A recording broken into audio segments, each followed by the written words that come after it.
말씀의 제목은 예수의 마음, 죽음의 표현 보복, 생명의 표현 용서라고 하는 제목이에요.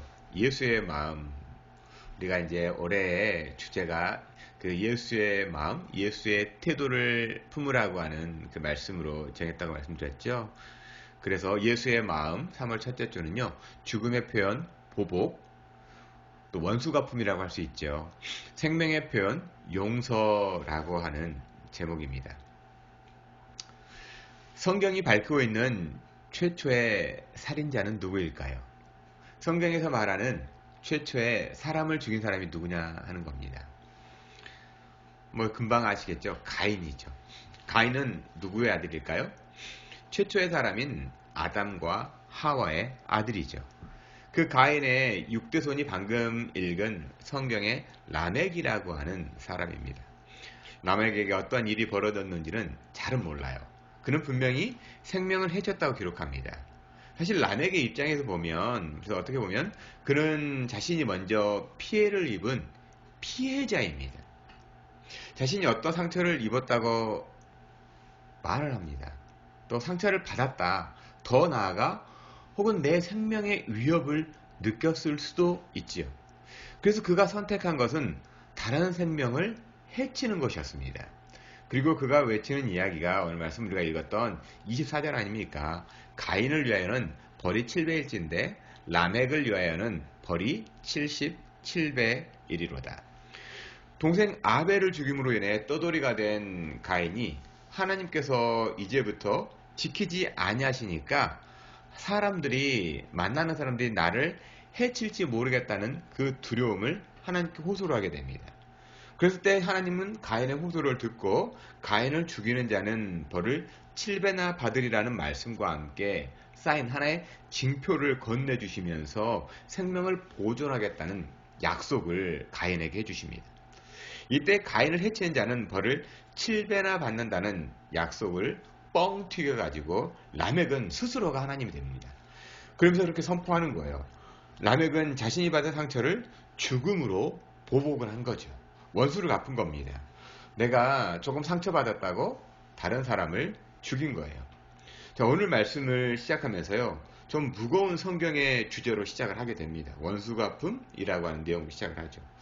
사실 사람의 본성이란 이처럼 원수갚음이 내재된 존재라고 하는 것을 부인할 수가 없어요. 그래서 우리가 한국 뉴스에서 보면 많이 나오는 이야기, 여전히 뉴스에 나오는 이야기는 힘을 가진 어떤 집단이 어떤 사람은 탈탈 털어서 흠집을 내고 어떤 사람은 눈에 보이는 중대 범죄 사실이 있음에도 눈을 감고 있다고 하는 것처럼 자신의 마음에 맞지 않으면 있는 힘으로 철저히 보복하고 파괴하는 것을 계속 듣고 보게 됩니다. 왜냐하면 그것이 사람의 본성이기 때문입니다. 지식이 많고 사회적으로 성공했다고 하더라도요. 사람의 본성에 내재된 이 죄, 원수갚음의 죄는 어떠한 형태로든 드러나게 되어 있음을 부인할 수가 없어요. 이것이 하나님을 떠나 에덴 동쪽 노 땅에 거주하면서 가인이 쌓은 성, 세상을 대표하는 태도입니다. 세상을 대표하는 태도가 바로 원수갚음, 보복이라는 거죠. 그리고 그의 6대손인 라멕에게서는 죄악은 증폭이 되고 복수혈전이 정의가 되어버린 세상입니다. 복수혈전. 복수는 나의 것. 나에게 상처를 입혔어? 그러면 내가 너의 생명을 취하겠다고 하는 것. 이것이 정의가 되어버린 세상인 거죠. 근데 이런 세상 속으로 들어오신 하나님은 천국, 즉 하나님 나라에 대해서 설명하는 말씀이 오늘 또 우리가 읽은 마태복음 18장이에요. 마태복음 18장은 이렇게 시작합니다. 마태복음 18장 1절에 이렇게 시작하는 걸 볼 수가 있어요. 그때 제자들이 예수께 나와 이르되 천국에서는 누가 크니이까? 제자들이요. 천국을 계속 물어보고 예수님께서 천국에 대한 이야기를 계속 해주시니까 그러면 천국에선 누가 더 큽니까? 라고 하는 질문이에요. 그것이 바로 18장에서 시작이 됩니다. 그래서 그때라고 하는 것은 17장과 연관지어 가지고 가버나움으로 예수님이 가셨는데 그때 그 사람들이 가버나움에 있던 사람들이 예수님에게 세금을 내는 것으로 시비를 겁니다. 그때 예수님은 사람들을 실족하게 하지 않기 위하여 베드로에게 낚시를 하라고 합니다.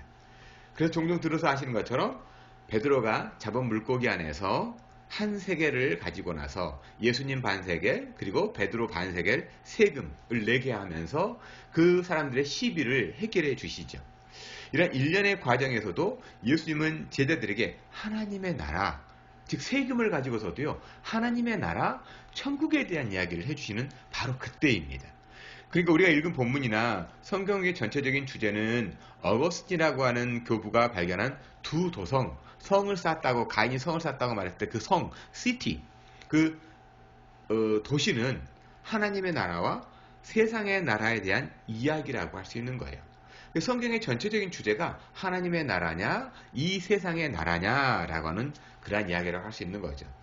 하나님의 창조의 목적이 이 땅에 하나님의 나라, 하나님의 완전한 통치가 이루어지게 하는 세상이었어요. 하지만 아담을 통해서 들어온 범죄가 가인을 통해서 살인이라고 하는 끔찍한 증폭이 일어납니다. 그리고 라멕으로 이어지면서 복수혈전, 약육강식의 정글의 법칙이 지배하는 세상이 되었고 이것이 정의가 된 거예요. 이것이 세상의 저스티스인 겁니다. 이런 세상 안으로 하나님은 계속해서 하나님의 사람을 세우시고 보내시면서 하나님의 나라를 증거한 것이 구약입니다. 이 땅에 오신 하나님께서 대반전을 이루시는 이야기가 신약 성경이죠.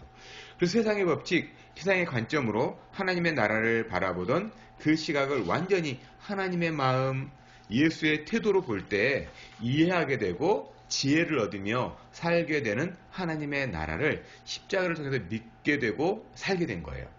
그러니까 우리가 계속해서 하나님의 관점이나 예수의 십자가로 하나님의 나라를 바라보지 못하게 된다면 자꾸 사람의 생각과 세상의 저스티스를 가지고 하나님의 나라를 맞추려고 한다라는 거죠.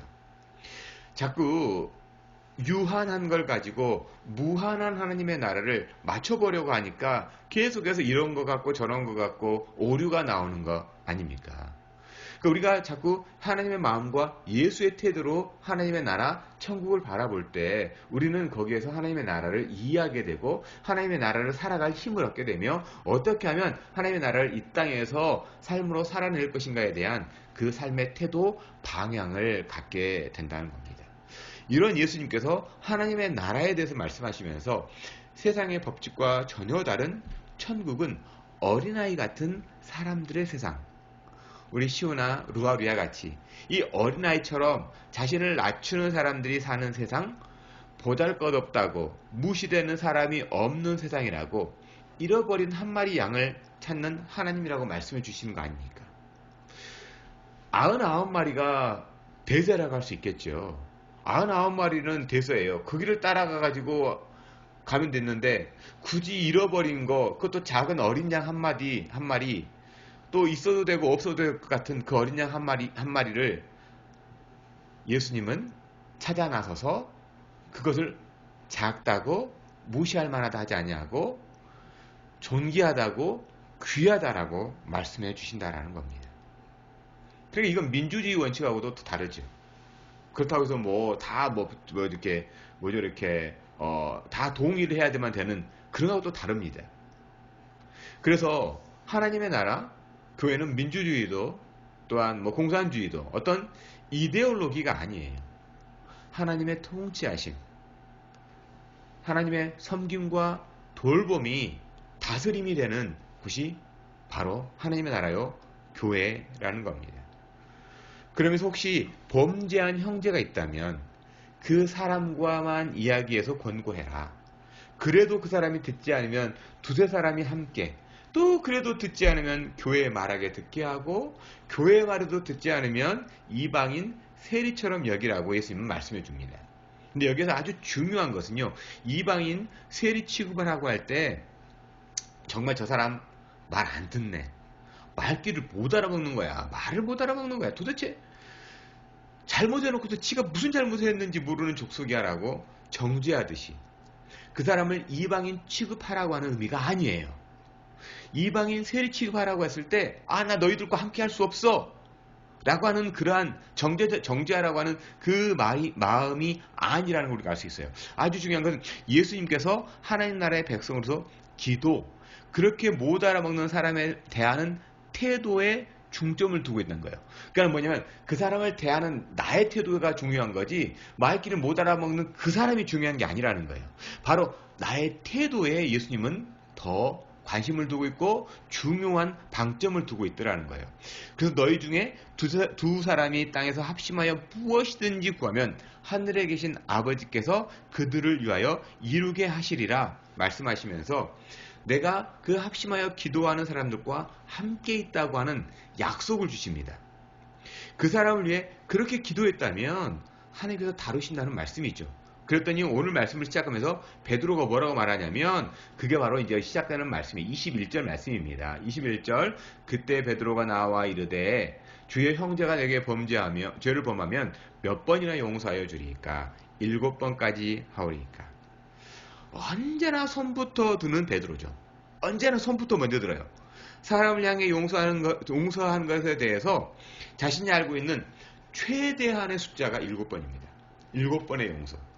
그렇게 말귀를 못 알아먹는 인간을 향해서도 7번을 용서하면 되는 거죠.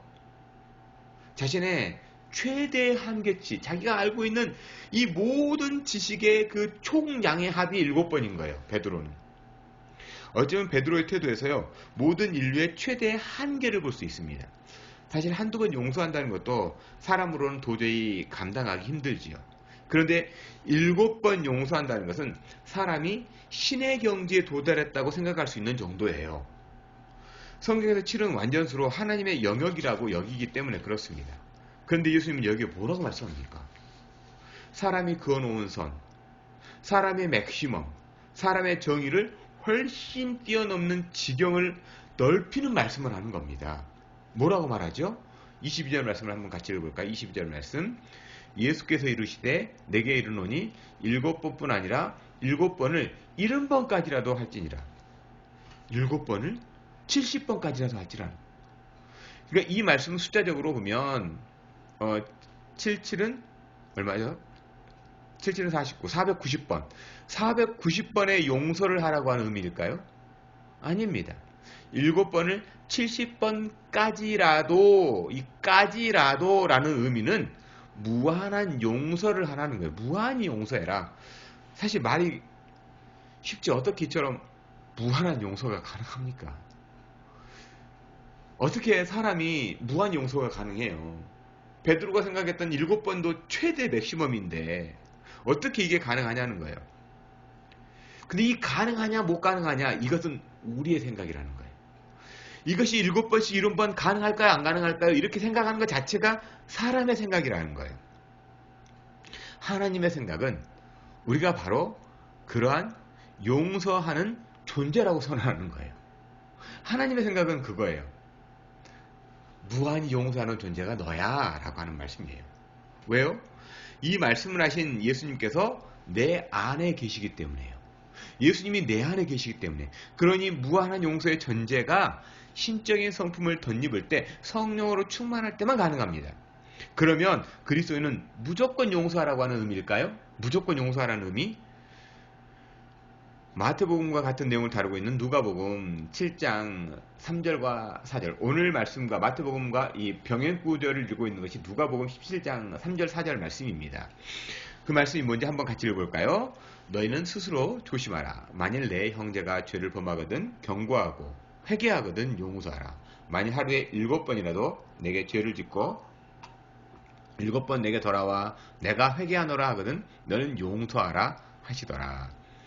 용서에 대한 분명하고도 확실한 조건이 있는 것을 이 말씀에서 분명히 보게 되죠.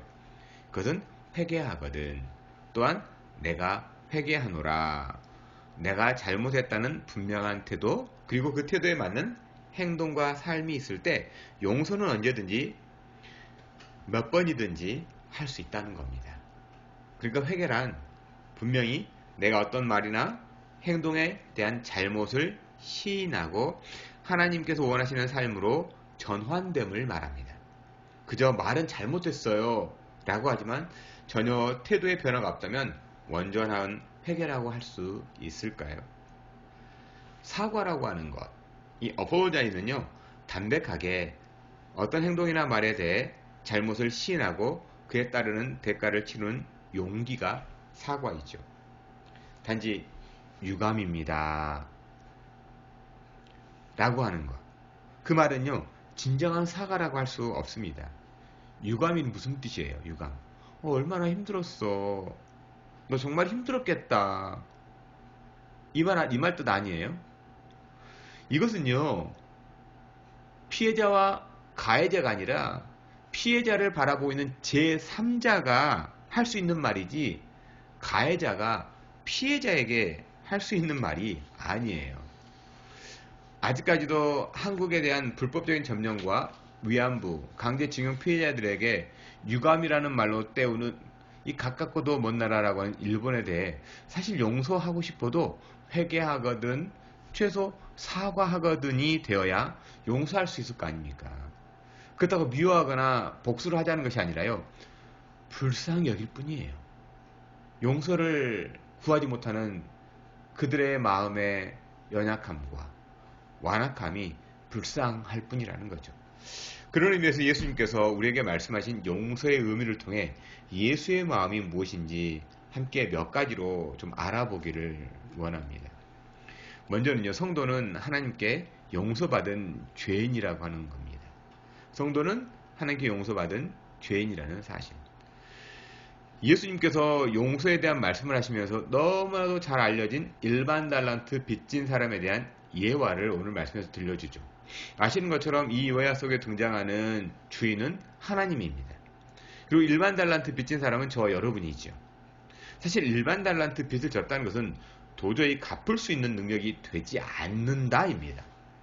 당시로 한 달란트가 5천 데나리온, 그러니까 한 노동자가 안 쓰고 안 먹고 대략 15년을 꼬박 일해야 벌 수 있는 금액이 한 달란트입니다.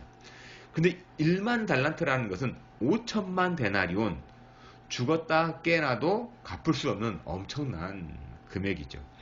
이런 금액을 주인은 불쌍히 여겨서 빚을 탕감해 주었습니다. 근데 이 사람은 자기에게 100달란트 빚진 사람을 만나자마자 멱살을 잡고 빨리 갚으라고 독촉을 합니다. 이 대목에서 그리스도인으로 믿음이 과연 무엇인가에 대한 고민을 하게 됩니다. 그리스도인으로서 과연 믿음이 무엇일까? 그 믿음은 두 관계 속에서 이루어지고 있는 걸 발견하기 때문이죠. 먼저 이 주인으로 묘사된 하나님과의 관계요. 왕이고 주인신 이 하나님과의 관계. 우리가 이 신적 관계라고도 할 수 있겠죠. 또 1만 달란트 탕감받은 존재로서의 그 믿음이죠. 그리고 또 하나에는요, 내 이웃과의 관계입니다. 100데나리온 빚진 사람과의 관계에서는 믿음이에요. 그러니까는 1만 달란트 빚진 것을 탕감받은 존재로서의 믿음과 100데나리온을 받아야 하는 채권자의 입장이죠. 채권자의 입장으로서의 믿음이라는 겁니다. 그래서 믿음의 측면에서 오늘 말씀을 알아본다면 1만 달란트 탕감받은 사람이 100데나리온 빚진 사람을 용서하지 못했을 때 그 1만 달란트의 탕감은 그 사람에게 무의미하게 되더라는 겁니다. 믿음으로 구원받았음이 삶에서 드러나고 녹여되는 것이 사람들 사이에서의 관계로 증명이 됩니다. 줄여서 말씀드린다면 내 신앙이 바른 것인가 하는 것이 사람과의 관계로 증명된다는 거예요. 그래서 하나님께 받은 은혜가 은혜로 남아있고 나 자신에게 의미가 있는 것은 다른 사람에게 용서의 사랑을 실천할 때라는 겁니다. 그러니까 내가 용서함을 받았어요. 내가 하나님의 은혜를 받았어요. 그 은혜가 내 안에 남아있다는 것은, 내 안에 있다는 것은 다른 사람을 대하는 나의 태도에 관련되어 있다는 거예요.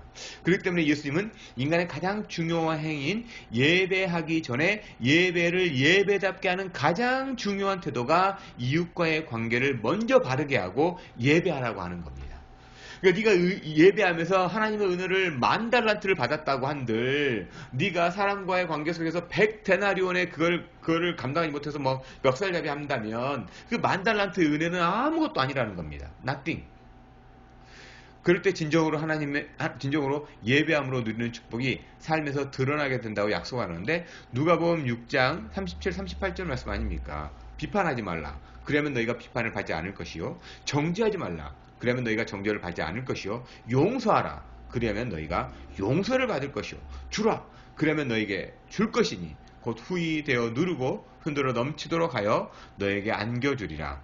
너희가 헤아리는 그 헤아림으로 너희도 헤아림을 도로 받을 것이니라.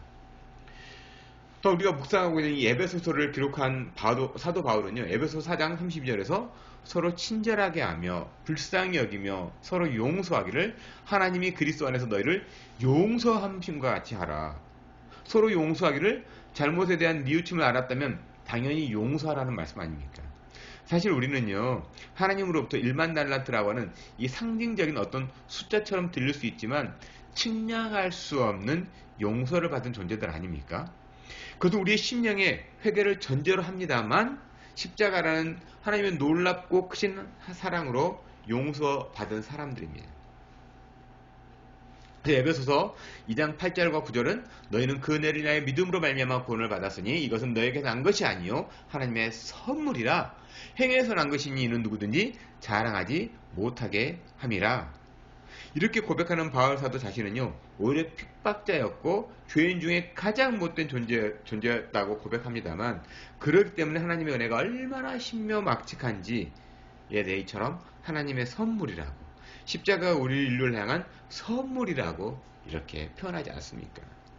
그 십자가를 경험한 사람인가 100데나리온에 빚진 사람을 향해 어떤 태도를 취하는가로 그 사람을 알 수가 있는 겁니다. 내가 십자가를 경험한 1만 달란트를 탕감받은 사람인가? 이것은 100데나리온 빚진 사람들을 대하는 나의 태도로 달려있다는 거예요. 우리 주님의 십자가를 선물로 받으셨다면 이웃을 향한 용서의 태도는 당연하다는 것을 마음에 새기는 저와 여러분이 됐으면 좋겠습니다. 또한 두 번째는요, 용서받았으면 용서할 때 드러납니다.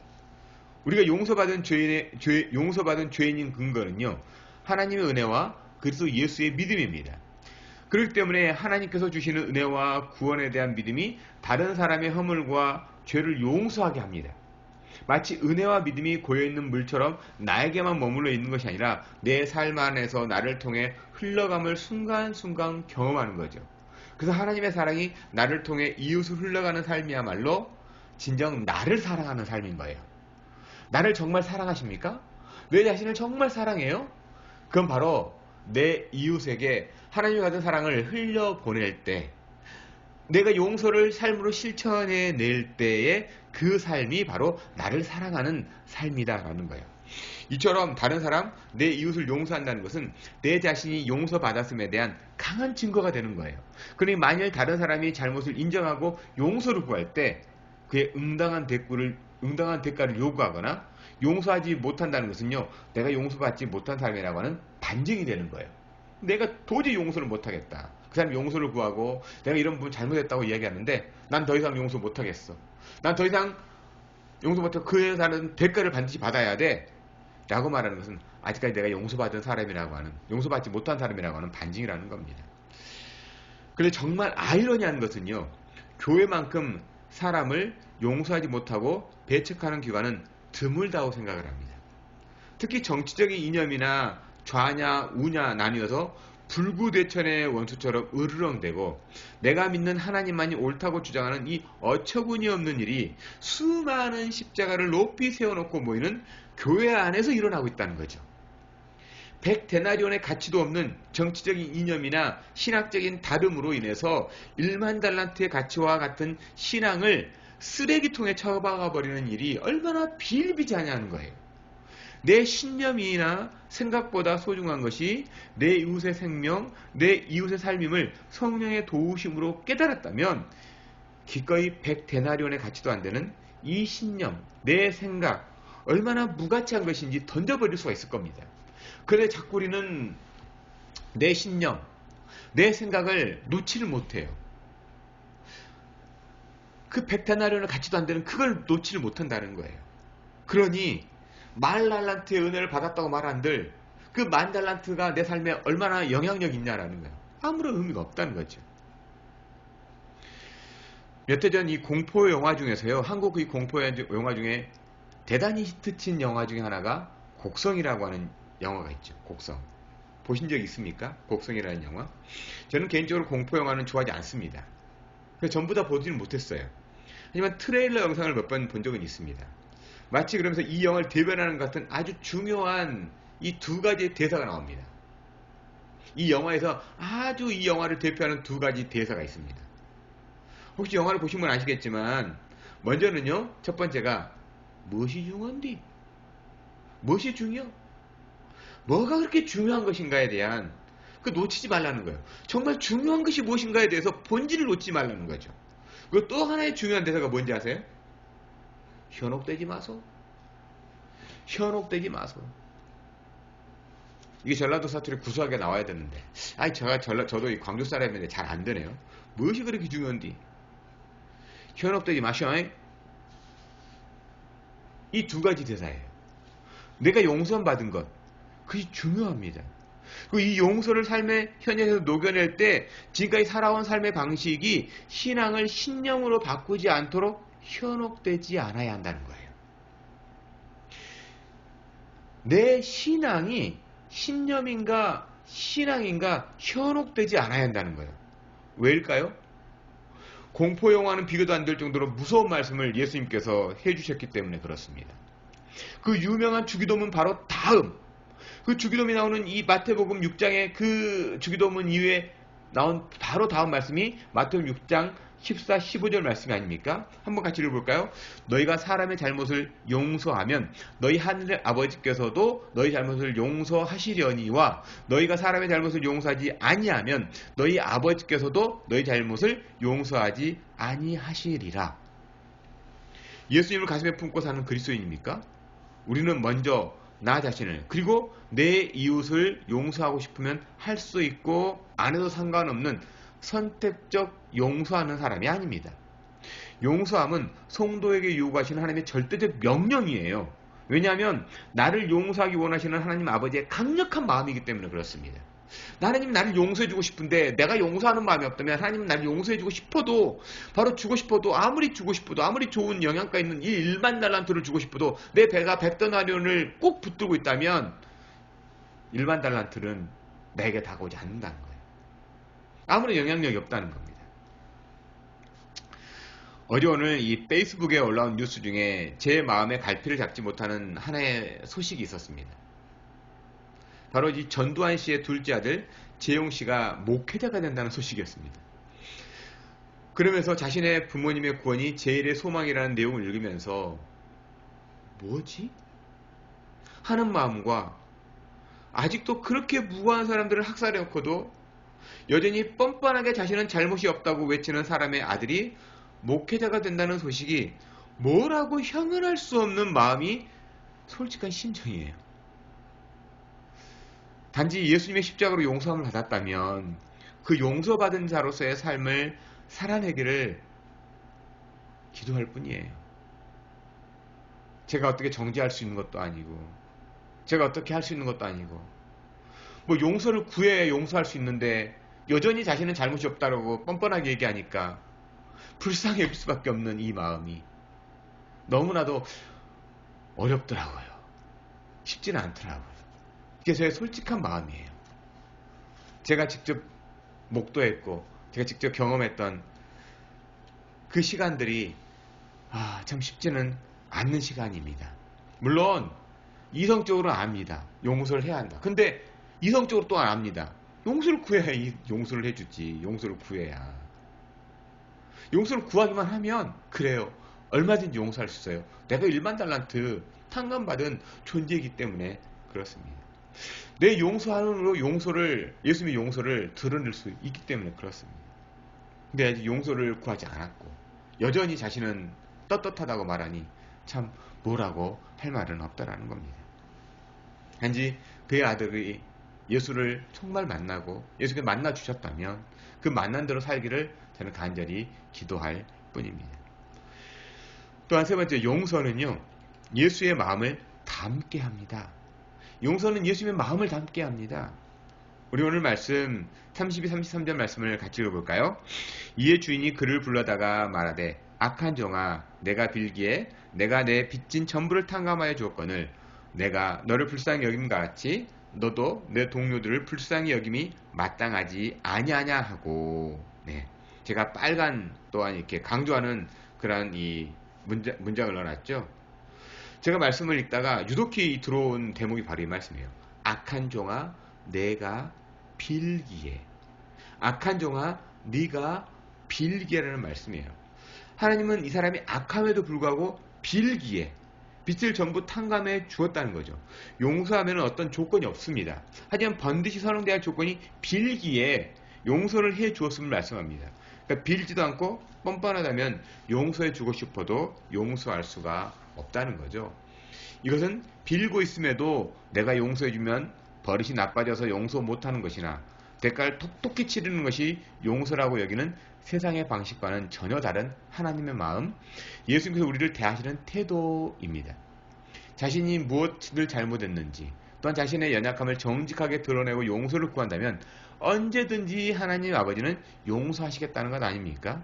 그렇다면 하나님을 향해 용서를 구하는 태도가 뭘까요? 그러면 우리가 용서를 구한다. 그냥 뭐 잘못했어요. 하나님 뭐 이거 잘못했어요. 그런 것일 수도 있겠지만 성경은 분명하게 얘기합니다. 바로 역대하 7장 14절 말씀 이렇게 얘기하지 않습니까? 역대하 7장 14절 말씀은 이렇게 얘기합니다. 내 이름으로 일컫는 내 백성이 그들의 악한 길에서 떠나 스스로 낮추고 기도하여 내 얼굴을 찾으면 내가 하늘에서 듣고 그들의 죄를 사하고 그들의 땅을 고칠지라. 분명히 하나님 앞에 용서를 구하는 태도가 악한 길에서 떠나 스스로 낮추고 기도하여 내 얼굴을 찾으면, 떠나고 기도하여 찾으면 모두 다 동사잖아요. 액션이 있어야 하는 거예요. 용서를 구하는 태도가 있어야 되는 거죠. 회개는 단지 생각으로 말로만이 아닙니다. 삶의 실질적인 행동, 악한 길에서 떠나 스스로 낮추고라고 하는 적극적인 태도와 하나님을 구하는 기도라는 거죠. 그러면 이처럼 용서하시는 하나님은 단지 한 번만 용서해 주시는 분일까요? 그래서 동일한 문제로 괴로워하며 하나님 찾을 때 또 봐라봐. 염치도 없네. 그러시면서 이번만 용서 못해 하시는 하나님일까요? 만약 그랬다면 구약에서 그 많은 선지자들을 내시지 않으셨을 겁니다. 또한 예수님께서 사람의 몸을 입고 이 땅에 오실 일도 없었어요.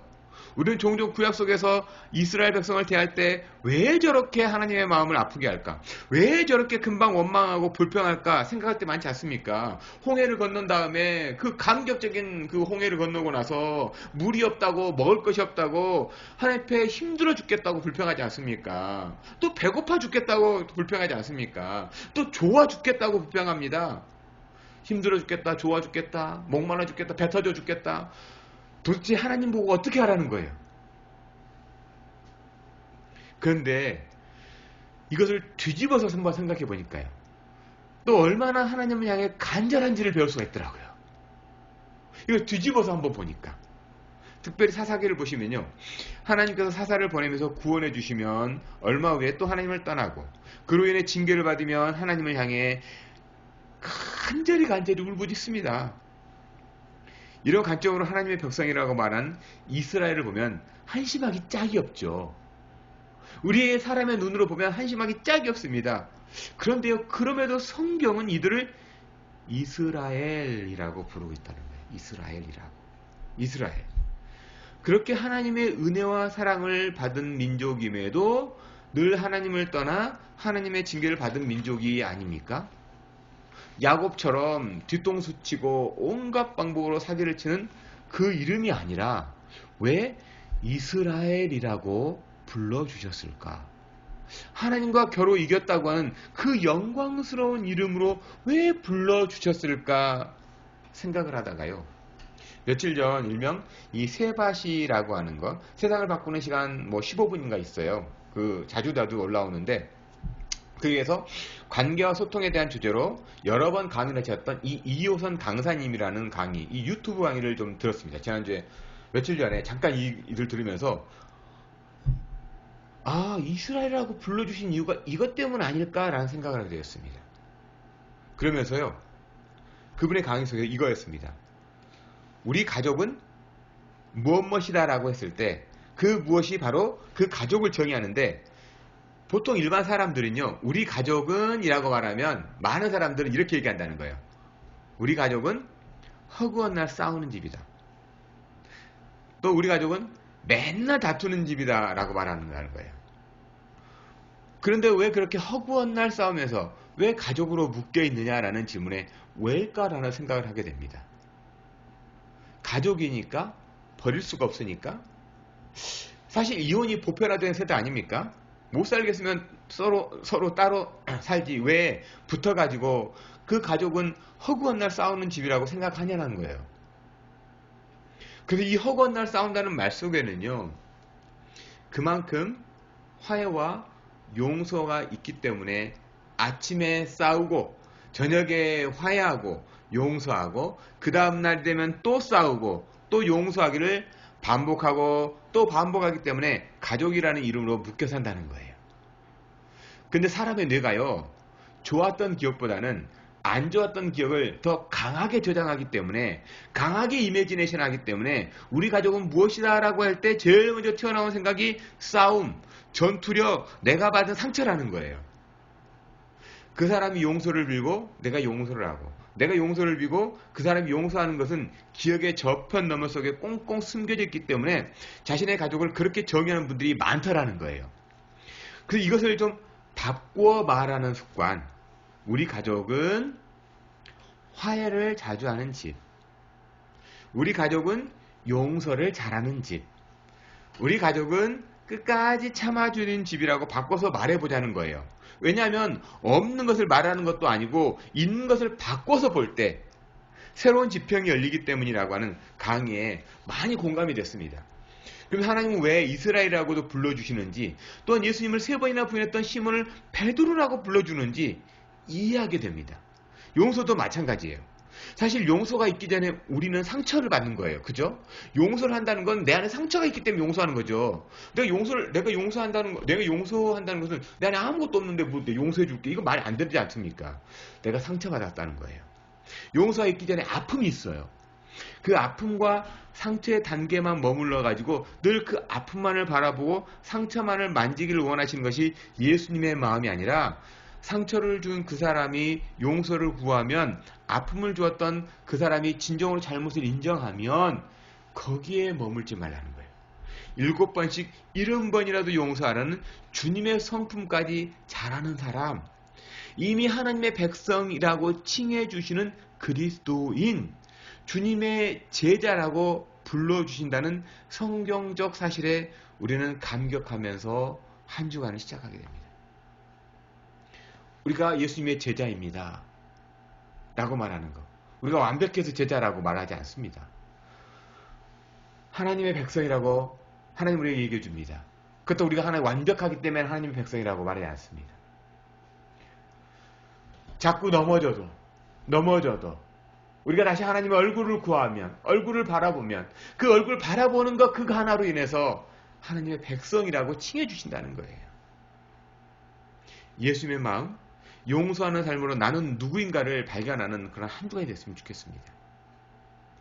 한 주간 살면서 분명히 넘어질 거예요. 상처받을 거예요. 아픔을 갖게 될 거예요. 그랬을 때 아픔을 준 사람, 상처를 준 사람, 그 사람이 용서를 구하기만 하면 용서해 보십시오.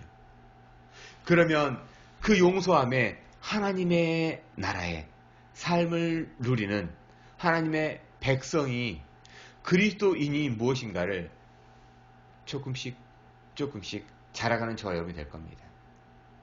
이제 겨울이 끝나가는 무렵이에요. 조금 있으면 우리의 눈에는 보이지 않지만 작은 움들이 튀어나올 겁니다. 이것이 바로 하나님의 나라의 비결 아닐까요? 우리 눈에는 보이지 않잖아요, 지금은. 그럼에도 불구하고 조금씩 따뜻해지는 그 볕을, 조금씩 길어지는 그 햇빛의 양을 받아서 움이 돋듯이, 그래서 풍성한 잎을 맺고 열매를 맺어가듯이 우리도 마찬가지입니다.